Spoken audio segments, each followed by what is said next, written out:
uma situação. Olá, começa agora o programa Em Discussão Especial. Hoje vamos falar de gestação de alto risco. Eu recebo aqui nos estúdios da TV Alesp a doutora Alessandra Fernandes. Doutora, seja bem-vinda à TV Alesp. Vamos falar um pouco de gestação de alto risco, né? Qual que é a definição de uma gestação de alto risco? Na verdade, a gestação de alto risco, ela é quando a mãe tem qualquer tipo de problema que fuja do comum. Então, é uma mãe que tem doenças prévias como diabetes, hipertensão, hipotireoidismo, qualquer doença de base, ou então que ela desenvolva ao longo da gestação alguma outra doença.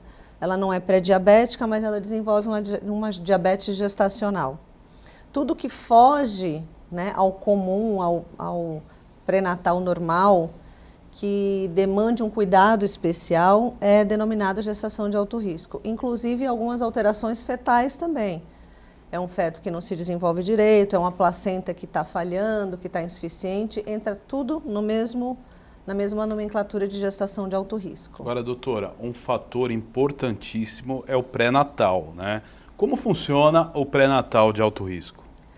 Depende muito do que seja a patologia que está levando a gestante, a doença que está levando a gestante a procurar um pré-natal de alto risco. Existem alguns fatores que demandam exames especiais, encontros mais curtos, em períodos mais curtos. Exemplo, uma diabetes gestacional, uma diabética prévia ou gestacional, demanda um encontro quinzenal ou semanal, dependendo se está em ajuste de glicemia e insulina. Uma hipertensa que esteja descompensada também precisa ser vista mais vezes.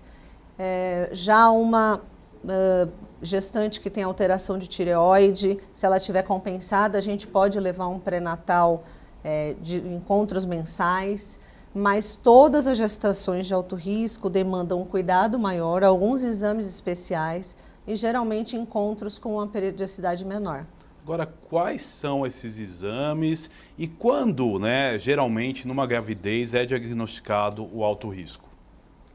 Se a gestante, se a mulher já tem uma doença de base prévia, ela entra... Como a senhora mencionou, a diabetes, hipertensão, tem algumas outras? Cardiopatia, problemas de coração, problemas de tireoide, obesidade depressão, entra também? Obesidade entra como alto risco, porque 90% das gestantes obesas vão evoluir com hipertensão ou um diabetes ou uma alteração de tireoide, mesmo que ela não tenha previamente. Essa evolução acontece com quantos meses de gravidez, geralmente, doutora?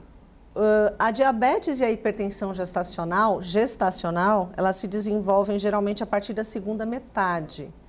Quando a gente diagnostica na primeira metade, na grande maioria dos casos é uma patologia, uma doença prévia. Ela já tinha e não sabia, e entra na gestação e pelos exames e cuidados pré-natais a gente consegue diagnosticar precocemente. Agora, num pré-natal de alto risco, quais os cuidados que o paciente e o médico devem tomar?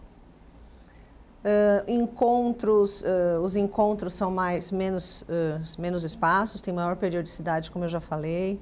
O médico deve ser especializado na determinada doença, ou existem pré-natalistas de alto risco geral e existem alguns que tratam algumas doenças específicas, especializados em diabetes, especializados em cardiopatia. Vai demandar uma quantidade maior de exames, focando na patologia. Então, uma gestante que tem problema de coração, a gente vai pedir um eco materno, um ecocardiograma materno logo no começo e um no final. Uma hipertensa, existem alguns exames laboratoriais que a gente precisa pedir em determinados momentos, primeiro trimestre, segundo trimestre, ou se ela descompensa. É um cuidado muito específico para cada patologia, né? Mas uma coisa importante é que a gestante tem que estar muito envolvida no tratamento, o médico deve ser especialista nisso, no pré-natal de alto risco ou em determinada patologia, e a família é muito importante também, estar envolvida no tratamento. Agora, doutora, toda gravidez ela pode ser considerada que existe um risco? Pode ser considerado isso? Se a gestante tem uma saúde boa, não tem nada que altere a saúde dela, ela vai ter uma gestação tranquila e a gente considera que vai ter um parto tranquilo. Mas qualquer gestação pode evoluir para um alto risco. Podem ter alterações ao longo da gestação de algumas patologias, na hora do parto pode complicar, pode ter alguma alteração fetal ou placentária ao longo da gestação. Por isso a importância do pré-natal, porque às vezes a mulher entra com tranquilidade, sem nenhuma alteração, e no meio ou no final pode desenvolver uma alteração e virar um alto risco de repente. Por isso que tem que ser realizados exames periódicos, existem protocolos de pré-natal de baixo risco para justamente descobrir essas alterações e tratá-las de uma forma adequada. Mas toda gestação a gente tem que ficar de olho porque ela pode evoluir para um alto risco, sim. Agora, doutora, qual que é a importância de analisar o histórico da mãe para poder planejar essa gravidez, se é de alto risco ou não? Uma das coisas que a gente foca bastante é a história familiar, né? Se essa gestante tem uma história forte de diabetes na família, ou se a gente tem um histórico de doenças do coração associadas à hereditariedade, né, à genética, ou se ela vem de uma família que todo mundo é hipertenso e ela ainda não. O histórico familiar, a gente tem que prestar bastante atenção. O histórico obstétrico, uma mulher que já abortou 2, 3 vezes, uma mulher que teve 1 ou 2 partos prematuros anteriores, a gente tem que ouvir muito bem na primeira consulta todo o histórico familiar e pessoal dessa paciente. Agora, doutora, um dos pontos, quando a gente pode ter a certeza ou ter uma ideia que o bebê pode nascer prematuro? Hoje em dia existem alguns marcadores que a gente faz ao longo do pré-natal que pode predizer, de certa forma, ou nos dar uma chance maior dele nascer prematuro. A história familiar, a história obstétrica da mulher, como eu já falei, uma mulher que teve 2 prematuros anteriores. Você já fica alerta porque ela pode ter um terceiro, tem que buscar uma causa. Por que ela está tendo bebês prematuros? Ou abortamentos anteriores, né? Uma mulher que a gente tem o ultrassom precoce do comecinho da gestação, nós pedimos a medida do colo uterino, porque se o colo for curto, ela tem uma chance maior desse colo abrir antes do tempo, né? Infecções de urina de repetição, se ela tem algumas infecções de urina de repetição, a gente sabe que é associada à prematuridade. Enfim, colo curto, abortamentos precoces anteriores por incompetência do colo. Tem algumas, volto a falar, na história a gente já consegue pescar algumas coisas, descobrir algumas coisas. E no pré-natal existem alguns exames que a gente pode pedir também para tentar predizer o risco para uma prematuridade. Agora, doutora, em alguns casos, vamos supor, como a senhora exemplificou, a pessoa já teve 2 partos prematuros. Vocês aconselham ela, de repente, não engravidar de novo, porque pode ter uma consequência mais séria para a saúde da mãe e do bebê, ou não existe esse procedimento? Depende do parto que ela teve. Exemplo, um exemplo até que eu estou no consultório agora. Eu tenho uma gestante que teve 2 prematuros anteriores com 8 meses porque a bolsa rompeu. Nós temos que buscar a causa. Ela costuma ter infecções de urina de repetição, então a gente tem que focar no tratamento dessas infecções de urina de repetição para que ela não desenvolva numa nova gestação. Já uma paciente que tem um passado grave, uma mulher que tem um passado de 2 partos com eclâmpsia, com pré-eclâmpsia e eclâmpsia na gestação anterior, com prematuro extremo, a gente tem que ter muita cautela no cuidado e nas orientações. Então, depende muito do histórico. Alguns a gente não acha que é um risco maior engravidar de novo. Não, vamos engravidar e vamos tratar. Outros casos mais graves, a depender do desenvolvimento, do risco que ela passou e os bebês passaram, a gente não aconselha a engravidar de novo, depende muito do caso. Agora, a gravidez de risco, ela tem uma idade que ela se apresenta ou ela pode se apresentar em qualquer idade? Em qualquer idade. Existe maior incidência em alguma faixa etária? Sim, a partir dos 35 anos atualmente, a gente já passa a ter um cuidado maior com essa mulher, né? A partir dos 40 é sempre alto risco, porque Já é uma classificação padrão. Uma classificação padrão. Então, a gente sabe que as mulheres acima dos 40 anos, elas podem desenvolver ao longo da gestação uma incidência maior de patologias, de algumas doenças. Hipertensão é uma delas, diabetes é outra delas, né? Mas isso não diz, vamos dizer assim, né? Que uma gestante jovem não possa ter um pré-natal de alto risco, com algumas alterações fetais, com uma mulher jovem que já venha com obesidade, com uma pré-diabetes. A classificação independe da idade, mas acima dos 35 e mais focado acima dos 40, sempre é uma gestação de alto risco. E quando essa gravidez, por exemplo, acontece na adolescência? Adolescentes com 13, 14, 15 anos que engravidam, ela tem um maior risco? Também, são os dois extremos da idade, na verdade, né? Abaixo dos 16 anos e acima dos 40. Isso sempre demanda um cuidado especial, tem uma incidência maior de alterações de algumas doenças, alterações na hora do parto, meninas muito jovens e mulheres mais velhas. Então, a gente tem que ter sempre um cuidado especial. Esqueci de falar das mais jovens. Com certeza, doutora. Agora, qual dessas doenças, a senhora citou a diabetes, a hipertensão, mas qual a doença que seria mais grave no decorrer de um parto? Uma das doenças que a gente mais vê complicar e que é difícil de lidar é a hipertensão na gestação, né? A hipertensão na gestação, mesmo prévia, que a mulher já tem e entra na gestação hipertensa, a gente tem que ter um cuidado muito grande para ela não virar uma pré-eclâmpsia e uma eclâmpsia, que é o pior dos mundos para uma evolução na gestação. Doutora, de forma didática para o telespectador da TV Alesp, o que é eclâmpsia? A hipertensão na gestação ela é classificada de mais ou menos duas formas. As pré-gestacionais, então a mulher que já é hipertensa e entra numa gestação, que a gente tem que ajustar medicações, ou a mulher que desenvolve a hipertensão ao longo da gestação. Essa mulher que desenvolve hipertensão ao longo da gestação é a mesma coisa. Nós temos que ajustar a dose, ou entrar com medicação.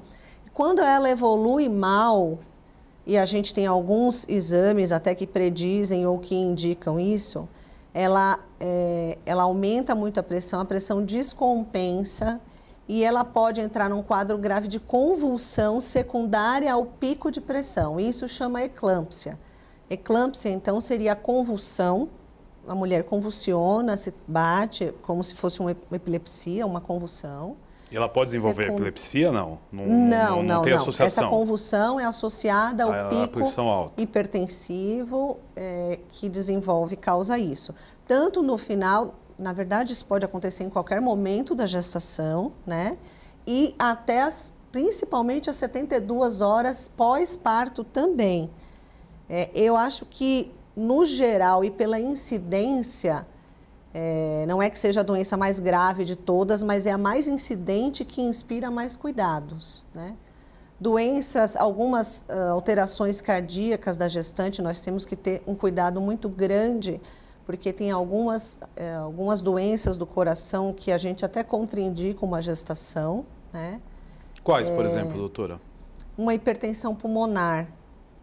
É uma doença bem grave que causa um risco muito alto a uma mulher durante a gestação. Então, existem algumas doenças do coração, poucas, né? A grande maioria das doenças do coração a gente consegue lidar, usar medicação e controlar. Mas algumas outras, poucas, mas algumas, vamos contar 5, 6, bem graves numa mão aí, hipertensão pulmonar, coarctação de aorta, que são patologias que a gente quase não ouve falar, mas que existem, então, no nosso dia a dia e que aí levam uma gravidade muito grande a uma gestante. Agora, doutora, quais os riscos, por exemplo, numa gravidez onde os óvulos estão envelhecidos? A maior gravidade são as alterações genéticas, né? São os fetos desenvolverem trissomias, como síndrome de Down, síndrome de Edwards, síndrome de Patau, que são bem incidentes em óvulos mais velhos, porque na hora que os óvulos nascem com a mulher, então os óvulos da mulher têm exatamente a idade dela, né? Diferente do espermatozoide do homem, que ele é produzido diariamente, né? A depender da demanda.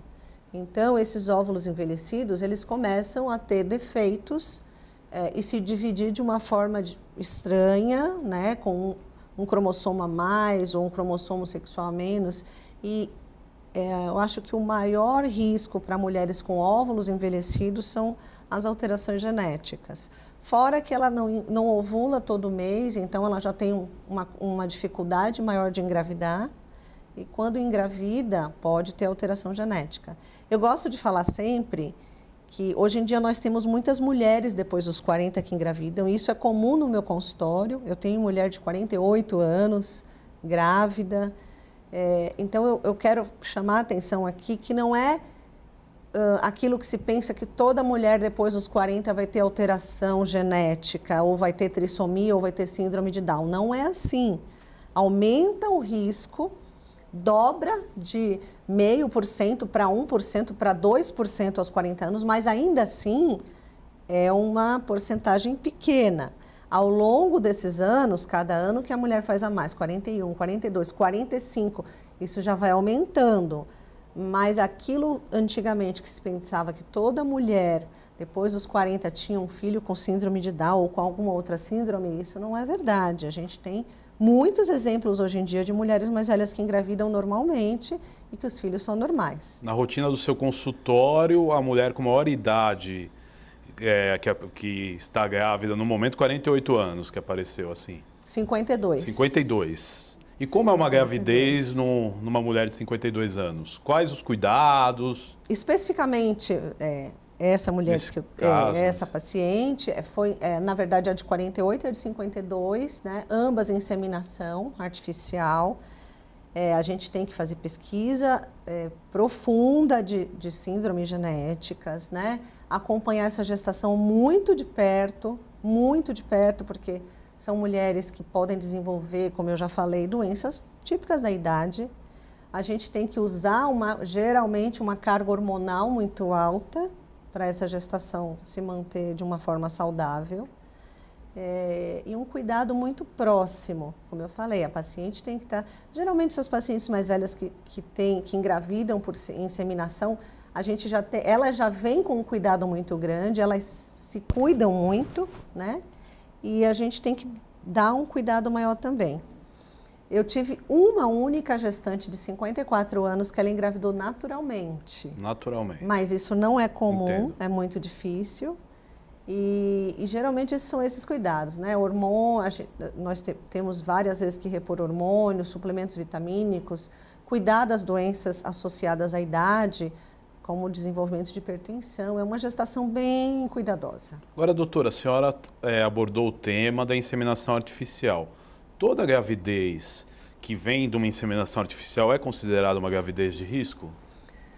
Sim, pelo fato de ser uma gestação extremamente desejada e uma gestação que inspira alguns cuidados. A gente tem que usar algumas medicações a mais, alguns hormônios a mais. Às vezes a gente tem que manter hormônio na gestação, manter algumas medicações para controlar às vezes. Então é uma gestação que inspira mais cuidados, sim. Agora, as mulheres que são sedentárias, elas correm mais risco de desenvolver uma gestação? Sim. Sim, porque as mulheres sedentárias, geralmente, não sempre, elas têm um índice de massa corpórea maior, algumas mulheres sedentárias são um pouco mais gordinhas, têm um peso acima, e aí já entra no risco inerente de desenvolver uma diabetes ou hipertensão. Nós temos que ficar atentas a alterações de tireoide também nessas mulheres. E ao longo da gestação é importante também que nós incentivemos essas mulheres a pelo menos fazer uma caminhada, né? Eu não falo, vai para academia, malhar, não, mas uma caminhada diária ou 4 vezes por semana, 30 minutinhos, porque também existe a importância da musculatura, da pelve, do abdômen, né? E isso facilita depois, se ela tiver uma musculatura melhor, facilita até a hora do parto. A sustentação da pelve do bebê, que vai pesando, né, naturalmente, a musculatura pélvica, então isso é muito importante. Agora, doutora, por exemplo, tabagismo e álcool, que é um tema bastante polêmico, né? Eles podem gerar uma gravidez de alto risco? Sim. O cigarro é conhecido que causa nascimentos de bebês de baixo peso, né? A placenta calcifica e envelhece muito mais rápido em gestantes fumantes. É totalmente contraindicado o fumo na gravidez. E o álcool também, dependendo, obviamente, quanto mais se ingere, muito maior o risco que causa o feto. Agora, com moderação, talvez ele pode ser consumido, né? Ou a senhora realmente restringe, principalmente numa gravidez de risco? Eu restringo. Eu costumo brincar que se você vai sair para jantar na noite de comemoração de aniversário de casamento, pode tomar 2 dedinhos de vinho ou de espumante e acabou só para brindar. É só isso, mais nada. Né? É bem restrito mesmo. E uma gravidez de risco, ela já gera uma internação neonatal? Não. Não obrigatoriamente? Não obrigatoriamente. Se a gestante for bem conduzida, e aí está a importância do pré-natal, né? Se a gestante for bem conduzida, se essa gestação for bem controlada, a grande maioria não demanda UTI neonatal. Graças a Deus eu tenho raríssimos casos de UTI neonatal. Então, a resposta é não. Se ela estiver bem controlada, não necessariamente. E o recém-nascido, ele pode herdar as doenças da mãe? Como funciona? Principalmente essas doenças que causaram o risco da gravidez. Sim, mas não quando ele nasce. Geralmente, exemplo, família hipertensa, uma gestante desenvolve hipertensão. O bebê está inserido na síndrome genética de hipertensão. Então, ele pode desenvolver ao longo da vida, mais velho, hipertensão. Gestantes com diabetes gestacional, nós sabemos que os bebês têm maior risco de desenvolver síndromes metabólicas ao longo da vida. Tem uma chance maior de ser obeso na idade adulta, mas não quando nasce. Dificilmente ele já nasce com alguma coisa. Só em ocasiões especiais, mas ao longo da vida ele tem risco de desenvolver essas doenças. Quando existe algum tipo de sangramento no início da gravidez, ele praticamente sacramenta uma gestação de risco ou existem casos que são normais? Existem casos de descolamento ovular discreto ou de sangramento da implantação do óvulo que não desenvolvem uma gestação de alto risco. Sangrou, nidou bonitinho, não tem nenhum tipo de descolamento no saco gestacional e ela evolui tranquilamente, sem ser uma gestação que demande cuidado maior de alto risco, assim. Agora, doutora, e as malformações congênitas, elas podem prejudicar a saúde da mãe também? Algumas sim. Geralmente as alterações congênitas fetais, elas não costumam trazer muito risco para a mãe. Só se tiver alguma coisa envolvendo desregulação em parto prematuro ou descolamentos de placenta, mas é muito difícil causar um risco maior para a mãe. Geralmente a mãe passa por uma gestação tranquila, né? Mas o bebê que corre esse risco, que gera esse risco no pré-natal. Agora, em que casos vocês indicam repouso numa gravidez de risco? São muitos os casos? São muitos casos. Sangramentos, né? Alguns sangramentos maiores ou que tenham repercussão maior, nós pedimos repouso. Algumas histórias de abortamento subsequentes por causa de incompetência do colo do útero, aquele colo que abre fácil e tem que fazer um procedimento para fechar o colo, de cerclagem ou pessário, devem ter repouso. Gestantes que tenham hipertensão de difícil controle, a gente também pede repouso. Algumas alterações de placenta baixa, com sangramento constante, nós pedimos repouso. Mas não são tantas alterações assim, não. Na grande maioria, se está bem compensada, pode ter uma vida tranquila, uma gestação normal, tranquila. Agora, nos casos de gravidez de risco, sempre existe indicação à cesárea? Não. Não? Não, de jeito nenhum. Existem várias alterações que indicam uma gestação de alto risco, que nós podemos fazer tranquilamente um parto normal, bem assistido sempre, e que não traga risco adicional a essa gestante e a esse bebê na hora do parto. A partir de quantas semanas de gestação que a criança tem segurança para nascer num parto de risco? O normal seria uma gestação a partir de 37 semanas, o bebê já cai muito risco, ele já é considerado um bebê de tempo, a termo, que nós chamamos. Seria 8 meses, mais ou menos, de gravidez. Na verdade, 37 já é o 9, já está entrando aí no 9, já é o 9º mês. Na gestação de alto risco, a gente sempre tenta levar a gestação até o termo, ou seja, depois de 37 semanas, idealmente até 39, 40. Algumas alterações, algumas doenças indicam uma interrupção mais precoce, né? A depender se a mãe desenvolve uma descompensação, às vezes a gente tem que tirar antes, mas a gente sempre fala de tentar levar até depois de 37, né? Em gestações mais graves, que a gente tem que ter um time ou um melhor controle da mãe, pelo menos depois de 34, a gente tenta muito levar para depois de 34 semanas, que daí sim seria 8º mês já, que o bebê já está um pouco mais preparado, né? E abaixo disso, se realmente a gente tiver que fazer um parto prematuro por descompensação do bebê ou da mãe, né? Ou se ela entra em trabalho de parto, a depender da alteração que tenha, vai acabar nascendo prematuro. Agora, doutora, estamos chegando aos momentos finais do nosso programa. Quais as estratégias que podem ser adotadas para evitar uma gravidez de risco? Bom, primeiro que a gente tem que sempre orientar as mulheres a procurarem um obstetra antes de engravidar, sempre que der. Se ela está planejando engravidar, que ela procure um obstetra ou seu ginecologista e fale. Existem alguns exames que a gente pede, exames simples para ver um controle de glicemia, para ver se essa glicemia dela é normal, se ela já não tem uma diabetes ou uma pré-diabetes, né? Medida de pressão, aferir a pressão para ver se essa pressão já não é uma pressão limítrofe. Incentivar a prática de exercício, né? E tem uma coisa que é muito importante, que é a alimentação. Né? Sempre orientar uma mulher a ter um tipo de hábito alimentar saudável.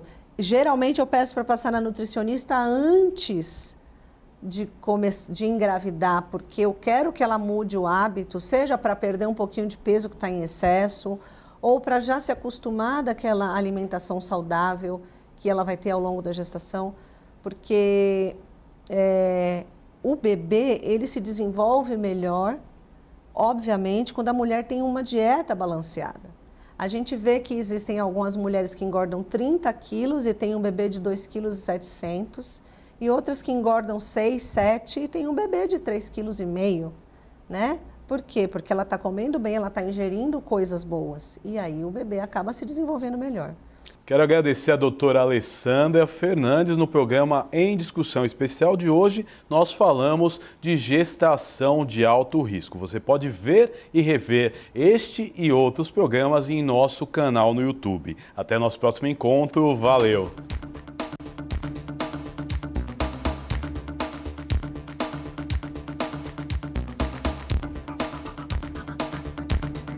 Vale a pena.